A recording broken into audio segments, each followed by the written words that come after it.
بہت سی محنتوں کا نتیجہ انسان دیکھتا ہے کہ ضائع چلا گیا. میں نے 10 سال محنت کی، حاصل کوئی نہیں نکلا. یہ ثمرات کیا ہیں؟ محنتیں، محنتوں کے ثمرات کا ضیاع. کوشش آپ نے کی، قسمت کی خوبی دیکھی ہے، ٹوٹی کہاں کمن، 2-4 ہاتھ جب کے لبے بام رہ گئے. Be prepared. ایک شاعر کے یہ اشعار ہیں، وہ کمیونسٹ تھا، میں نام بھی نہیں لیتا، لیکن یہ کہ یہ اسی انقلابی، چونکہ ان کا بھی ایک انقلابی نظریہ ہے، انقلابی عمل میں یہ سارے مراحل آتے ہیں. کوئی سیٹ بیک آیا فرض کیجئے، کوئی ناکامی ہو گئی، تو اپنے ساتھیوں کو دل بندھانے کے لیے یہ فصل امیدوں کی ہمدم اس بار بھی غارت جائے گی، سب محنت صبحوں شاموں کی اب کے بھی اکارت جائے گی. میرے نبی کے ثمرات کا جو لفظ یہاں آیا ہے، وَنَقْصٍ مِّنَ الْأَمْوَالِ وَالْأَنفُسِ وَالثَّمَرَاتِ، سب محنت صبحوں شاموں کی اب کے بھی اکارت جائے گی. دھرتی کے کونوں کھدروں میں پھر اپنے لہو کی کھاد بھرو، پھر مٹی سینچو اشکوں سے، پھر اگلی رت کی فکر کرو، پھر اگلی رت کی فکر کرو، جب پھر ایک بار اجڑنا ہے. ایک فصل پکی تو بھر پایا، تب تک تو یہی کچھ کرنا ہے. ایک مقصد ہے سامنے، انقلاب برپا کرنا ہے. ایک کوشش ناکام ہو جائے کوئی پرواہ نہیں، نیکسٹ. پھر تیار رہو ناکامی کے لیے. ایسا نہ ہو جو انگریزی میں کہتے ہیں hope for the best but be prepared for the worst. ایسا نہ ہو کہ دوسری مرتبہ ناکام ہو کے بددل ہو جاؤ، تمہاری ہمتیں جواب دے جائیں. نہیں، پہلے سے تیار رہو کہ دوسری مرتبہ بھی ناکامی آئے تو آئے، لیکن جب تک کہ کامیابی حاصل نہیں ہوتی ہمیں یہ کام کیے چلے جائیں. دیکھیے سیرت میں آیا کہ نہیں یہ واقعہ. بدر میں مسلمانوں کو فتح ہوئی تو احد میں زک پہنچی کہ نہیں؟ 70 صحابہ شہید ہوئے کہ نہیں؟ اگر ان کی ہمتیں جواب دے جاتی تو گاڑی کیسے چلتی آگے؟ تو فرمایا وَلَنَبْلُوَنَّكُمْ بِشَيْءٍ مِّنَ الْخَوْفِ وَالْجُوعِ وَنَقْصٍ مِّنَ الْأَمْوَالِ وَالْأَنفُسِ وَالثَّمَرَاتِ. ہم تمہیں لازم آزمائیں گے، خوف کی کیفیت سے، فقر و فاقے کی کیفیت سے، بھوک سے، جان کے نقصان سے، مال کے نقصان سے، محنتوں کے حاصل کے ضائع ہو جانے سے. وَبَشِّرِ الصَّابِرِينَ، اور اے نبی بشارت دیجئے صبر کرنے والوں کو. الَّذِينَ إِذَا أَصَابَتْهُمْ مُصِيبَةٌ، وہ کہ جب ان پر کوئی تکلیف آئے، کوئی مصیبت آئے، کوئی آزمائش آئے، قالوا انا للہ وانا الیہ راجعون، وہ یہ کہیں کہ ہم اللہ ہی کے ہیں، اللہ ہی کی طرف لوٹ جانا ہے. یہ وہی انداز ہے جو میں نے فارسی کا شعر سنایا تھا آپ کو کہ سرے تسلیم خم ہے جو مزاج یار میں آئے. وہ ہمارا مولا ہے، ہمارا آقا ہے. اگر اسے یہی منظور ہے تو ہمیں بھی یہی منظور ہے. میں نے تسلیم و رضا کی بات کی تھی نا، آپ کو کچھ شعر سنائے تھے. ایک شعر اور سنیے، اور یہ کس کا ہے؟ محمد علی جوہر کا. ایک مرتبہ جیل گئے، ان کی ایک بیٹی جوان بیمار ہوئی، فوت ہو گئی. باہر چھوڑا انگریز نے، جاؤ بھائی دفن کر دو بیٹی کو. دوسری مرتبہ جیل گئے، دوسری جوان بیٹی اسی مرض میں مبتلا ہوئی. اب یہ جیل میں ہے، خبر پہنچی کہ دوسری بیٹی کے اوپر بھی اسی مرض کا حملہ ہوا ہے. ایک نظم لکھی ہے جس کا آخری شعر یہ ہے، تیری صحت ہمیں منظور ہے لیکن اس کو نہیں منظور تو پھر ہم کو بھی منظور نہیں. یہ ہے، جب تک یہ کیفیت نہ ہو اس میدان میں آدمی ثابت قدم نہیں رہ سکتا کہ میرے رب کو اگر یہ منظور ہے تو یہی مجھے منظور ہے، اور تیری صحت ہمیں چاہیے تو ضرور، لیکن ہمارے رب کو منظور نہیں تو ہمیں بھی منظور. راضی برضائے رب. وَبَشِّرِ الصَّابِرِينَ الَّذِينَ إِذَا أَصَابَتْهُمْ مُصِيبَةٌ قَالُوا إِنَّا لِلَّهِ وَإِنَّا إِلَيْهِ رَاجِعُونَ. نہ شود نصیب دشمن کے شود ہلاک تیغت، سرے دوستاں سلامت کے تو خنجر آزمائے.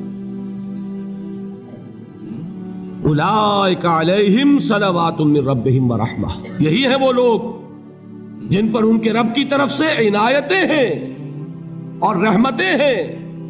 وَأُولَٰئِكَ هُمُ الْمُهْتَدُونَ، اور یہی ہے وہ لوگ جو کامیاب ہونے والے ہیں، ہدایت پانے والے، ہدایت یافتہ. اسی سورہ بقرہ میں ذرا آگے چل کر، یہ تو ہے 20واں رکوع، 19واں رکوع،